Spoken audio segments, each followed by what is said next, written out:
Hi friends.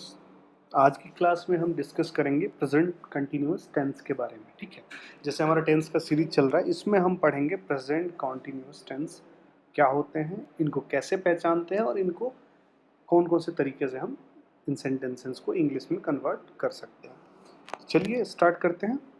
सबसे पहला जो हमारा होता है, इसको आइडेंटिफाई कैसे करेंगे, इसकी पहचान जो होती है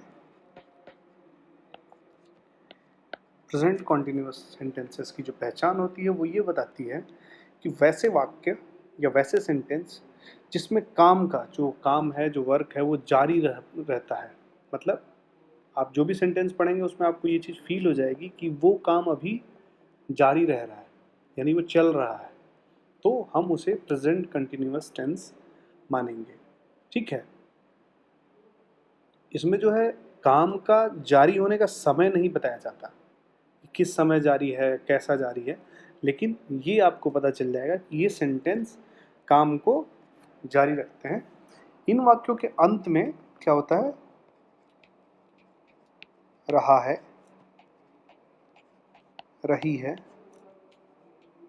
रहे हो, इन तरह के अंत में, सेंटेंस के अंत में ऐसे आपको शब्द मिलेंगे। ठीक है, तो आप इससे समझ जाइएगा कि ये जो सेंटेंसेस हैं ये प्रेजेंट कॉन्टिन्यूअस टेंस के सेंटेंसेस हैं।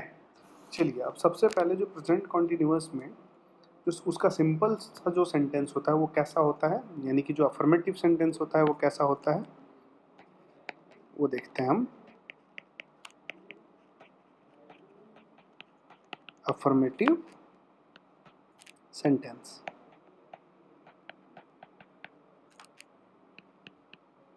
ठीक है, जो प्रेजेंट कंटिन्यूअस के जो सबसे सिंपल सेंटेंसेस होते हैं वो कैसे होते हैं उनके बारे में। उन सेंटेंसेस को बनाने का एक रूल होता है, हम उस रूल को डिस्कस करते हैं कि वो रूल कैसे बनेंगे। जैसे रूल नंबर 1,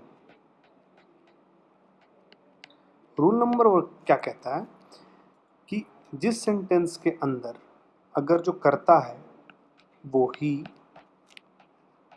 सी, इट या कोई भी एक वचन, एक वचन, यानी एक वचन का मतलब हो जाता है कि उसकी जो कर्ता की काउंटिंग है वो सिंगल हो।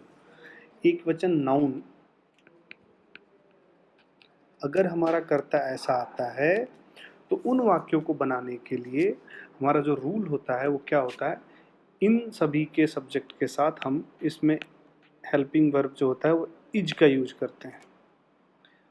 उसके बाद हम जो वर्ब होती है, वर्ब की जो फॉर्म होती है फर्स्ट रखते हैं। कौन सी रखते हैं? फर्स्ट फॉर्म रखते हैं, प्लस हम आईएनजी लगाते हैं, प्लस हम ऑब्जेक्ट लिखते हैं। ठीक है, ये उन सेंटेंसेस के लिए होता है जिसमें जो सब्जेक्ट है वो ही, सी, इट, राम, श्याम, एक वचन नाउन। लेकिन अगर रूल नंबर 2 क्या कहता है, रूल नंबर 2 ये कहता है कि अगर कर्ता हमारा यू हो, वी हो, दे हो या बहुवचन, बहुवचन नाउन हो, जिसकी संख्या मतलब ये हो जाती है कि एक से ज़्यादा जब कर्ता का, जैसे वे मतलब बहुत सारे लोग आ गए, वी मतलब हम लोग भी बहुत सारे आ गए, तो ऐसे जब बहुवचन करता हो तो उसमें हमें इज की जगह आर का यूज करना पड़ेगा। क्या लगाएंगे? आर, प्लस बाकी सारी चीज़ें सेम होगी। वर्ब होगा, उसकी फर्स्ट फॉर्म होगी, प्लस आईएनजी होगा, देन ऑब्जेक्ट होगा। ओके, रूल नंबर 3 क्या कहता है? रूल नंबर 3 ये कहता है कि अगर हमारा कर्ता मैं यानी कि आई हो तो इसके साथ हम इज आर की जगह एम का यूज करेंगे, बाकी सारी चीज़ें सेम होगी। वर्ब की वही फर्स्ट फॉर्म होगी, उसमें भी आईएनजी होगा, देन ऑब्जेक्ट होगा। क्लियर है? तो इन तीनों को जब कंबाइन करके जब हम रूल बनाएंगे तो उस रूल का क्या होगा, वो होगा सब्जेक्ट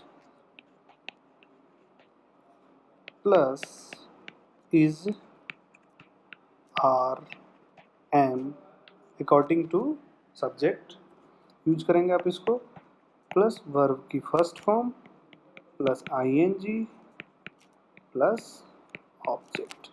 तो ये फाइनल सेंटेंस बनाने का रूल होगा जो अफर्मेटिव सेंटेंस होंगे उनके। कैसे एग्जाम्पल लेते हैं।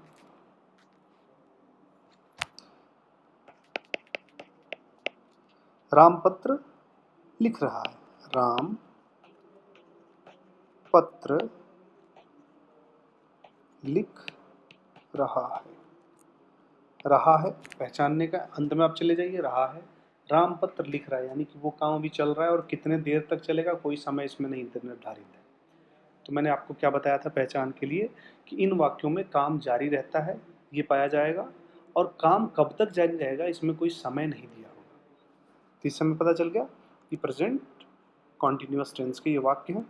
रूल के अकॉर्डिंग राम एक वचन करता है यानी कि सिंगल नंबर है, तो इसके लिए हम राम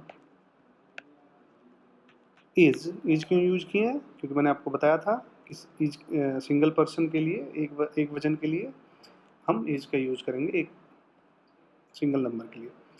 राम इज लिखना, write first form plus ing और उसके बाद ऑब्जेक्ट। क्लियर है। Ram is writing letter. ठीक है, एक एग्जांपल और लेते हैं। लड़कियां स्कूल जा रही हैं।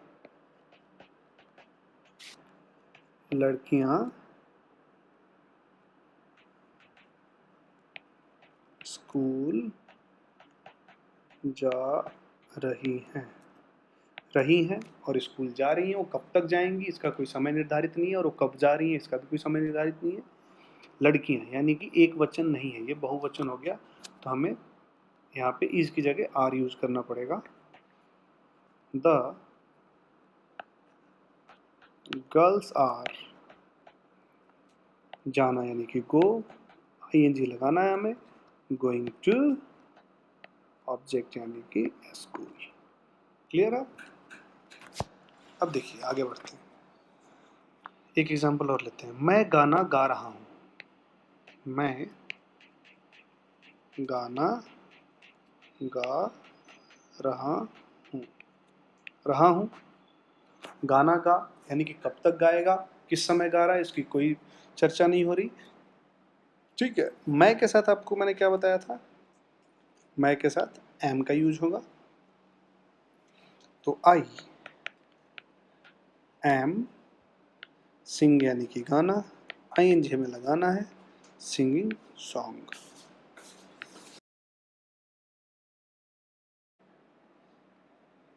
चलिए आगे बढ़ते हैं। इसके बाद आते हैं हमारे negative sentence. Negative sentence,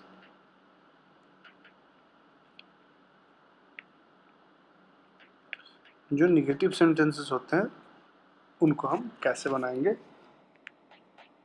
rule number 1,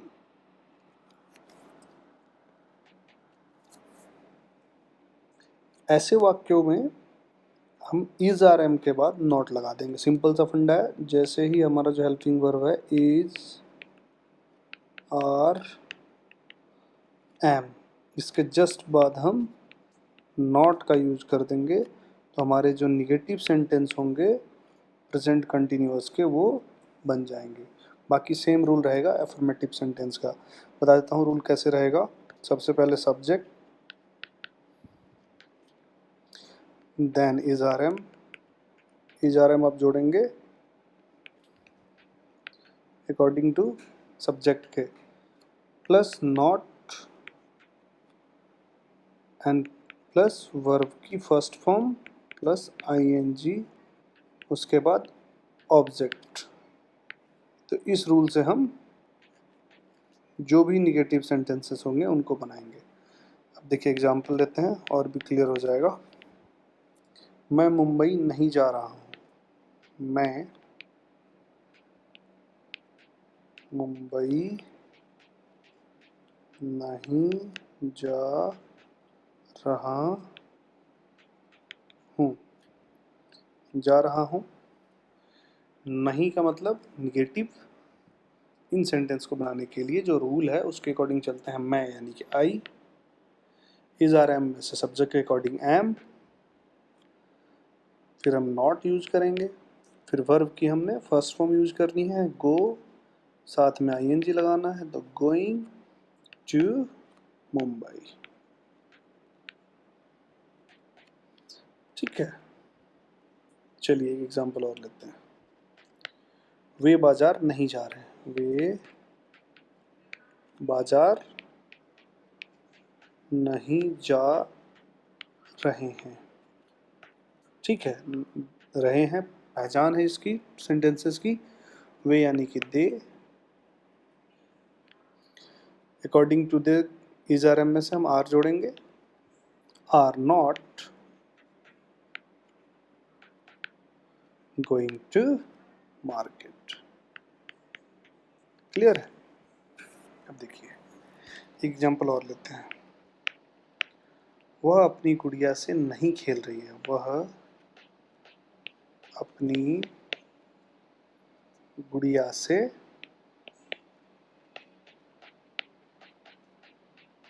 नहीं खेल रही है। नहीं यानी कि नेगेटिव सेंटेंस, वह यानी कि अपनी गुड़िया से नहीं खेल रही है यानी कि स्त्रीलिंग, वह she according to she is not, खेलना यानी कि play, ING playing with her doll. Clear है? तो इस तरह से जो निगेटिव सेंटेंसेस होंगे वो हम नॉट का यूज करके और हम उन्हें बना लेंगे। अब देखिए आगे बढ़ेंगे तो इंट्रोगेटिव सेंटेंसेस भी आते हैं। कौन से आते हैं? इंट्रोगेटिव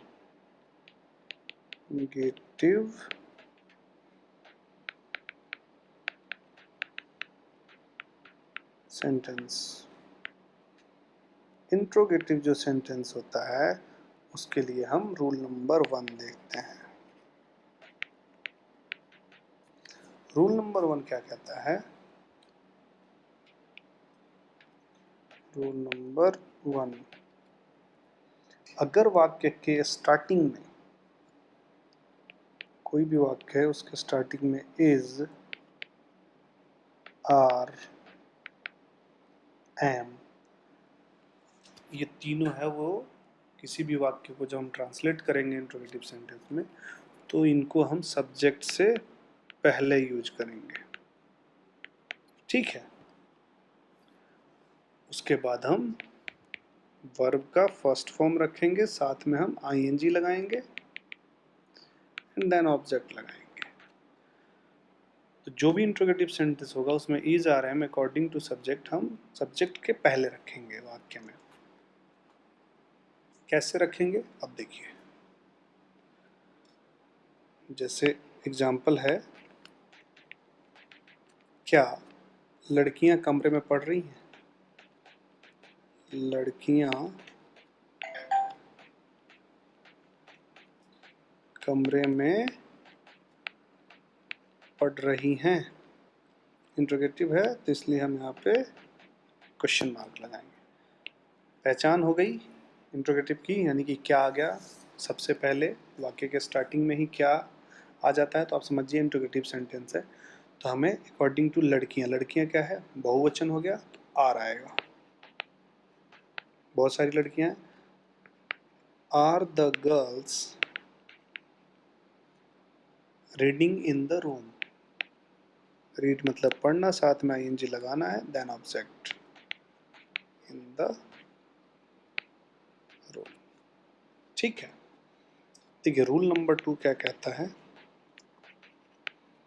रूल नंबर 2 ये कहता है कि अगर किसी वाक्य के बीच में कब, क्यों, क्या, एक्सेट्रा जो भी प्रश्नवाचक वर्ड्स यानी इंट्रोगेटिव वर्ड्स आए तो हमें सबसे पहले इनकी अंग्रेजी यानी कि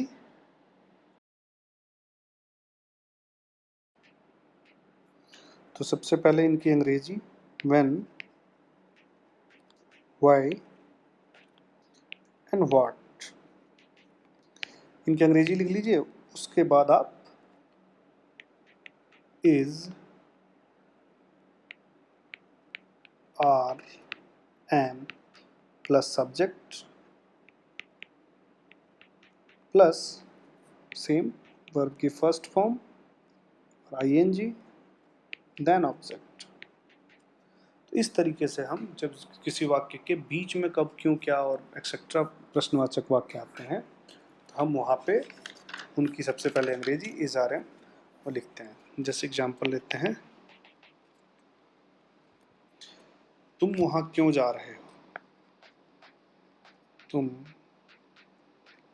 वहाँ क्यों जा रहे हो, तुम वहाँ क्यों जा रहे हो। Why, why are you, why यानी कि जब इंट्रोगेटिव जो वर्ड्स हैं वो बीच में है, उनकी सबसे पहले अंग्रेजी and then is, are, am. Is, are, am according to subject, तो यू के साथ हम आर लगाते हैं, you going there, going there. ठीक है। अब देखिए रूल नंबर 3,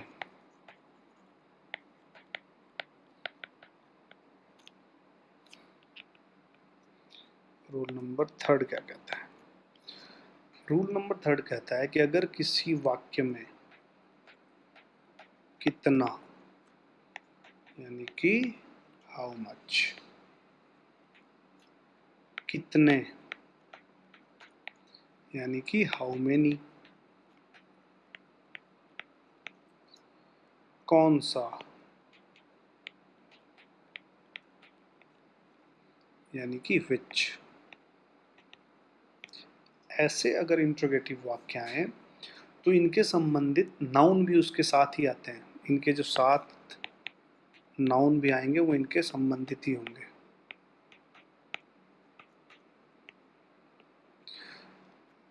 तो इनको बनाने का जो तरीका होता है वो ये होता है कि जैसे एग्जांपल लीजिए, फिर क्लियर होगा। बच्चा कितना दूध पी रहा है, बच्चा कितना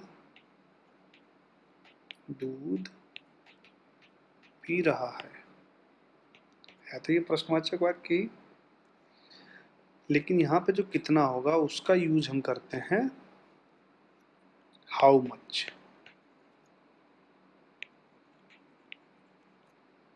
मिल्क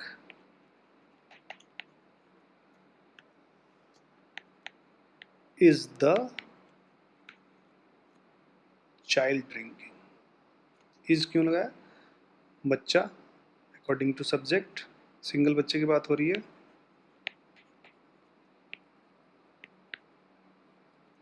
ड्रिंकिंग।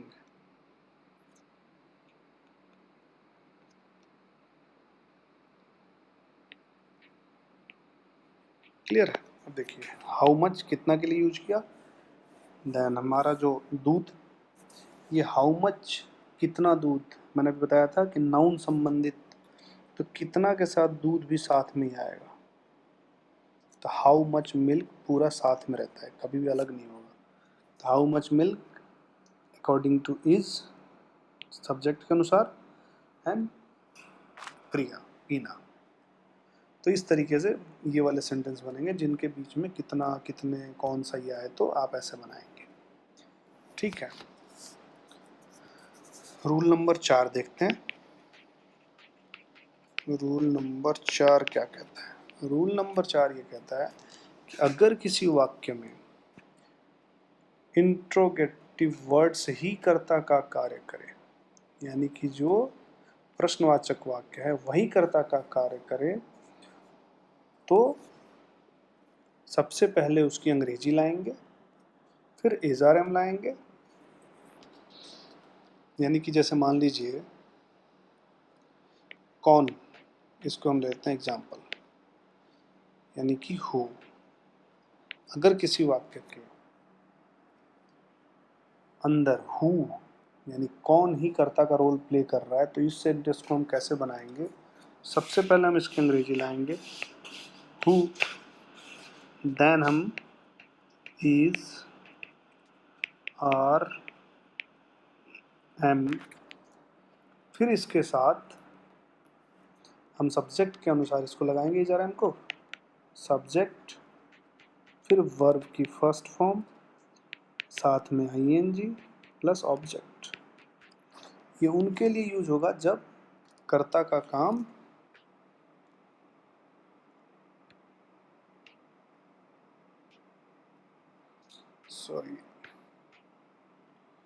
जब कर्ता का काम जो है वो कोई इंट्रोगेटिव वाक्य कर रहा है। अब एग्जांपल लेते हैं, तुम्हारे नौकर को कौन पीट रहा है? तुम्हारे नौकर को कौन पीट रहा है? अब यहाँ जो कौन है वही सब्जेक्ट का रोल प्ले कर रहा है। तो मैंने बताया था कि उसके लिए हम सबसे पहले इसकी अंग्रेजी लिखेंगे हु, देन सब्जेक्ट के अनुसार किसको पीट रहा है? तुम्हारे नौकर को, यानी कौन मतलब हु, तुम्हारे नौकर को, तो हु इज, कौन यानी कि सिंगल ही है, एक ही बंदा तो पीट रहा है, बहुत सारे लोग थोड़ी पीट रहे हैं। तो according to who is beating your servant. अब यहाँ आप योर के अकॉर्डिंग इज आर मत लगा दीजिएगा। जो कर्ता का रोल यहाँ कौन प्ले कर रहा है, कौन कर रहा है? मैंने आपको पहले ही बताया रूल नंबर 4 में कि जब कोई प्रश्नवाचक वाक्य कर्ता का रोल प्ले करे तो उसकी सबसे पहले हमें अंग्रेजी, फिर इज आर एम, फिर सब्जेक्ट के अनुसार हम इज आर एम लगा दी, फिर हम वर्ब फर्स्ट, आईएनजी और ऑब्जेक्ट लगा देंगे। तो who is beating your servant. Clear है? कर्ता इज आर एम, बिटिंग यानी कि पीटना, आईएनजी हमने लगा दिया, योर सर्वेंट। चलिए आगे बढ़ते हैं। अब अगर आप इंट्रोगेटिव एंड निगेटिव जो वाक्य होते हैं वो भी होते हैं। क्या होते हैं?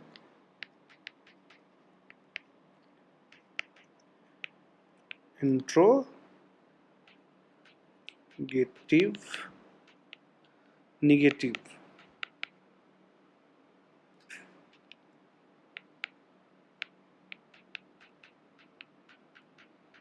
इंट्रोगेटिव एंड निगेटिव जो वाक्य होते हैं उनको हम कैसे बनाते हैं? ये वाक्य इंट्रोगेटिव अफर्मेटिव वाक्य जो होता है उसी की तरह होता है। ऐसा नहीं कि इसको बनाने का कोई तरीका अलग होता है। केवल जो कर्ता होता है यानी कि जो सब्जेक्ट होता है उसके बाद हम नॉट का यूज कर देते हैं, तो ये इंट्रोगेटिव निगेटिव वाक्य बन जाते हैं। अब इंट्रोगेटिव में हम कैसे बनाते थे?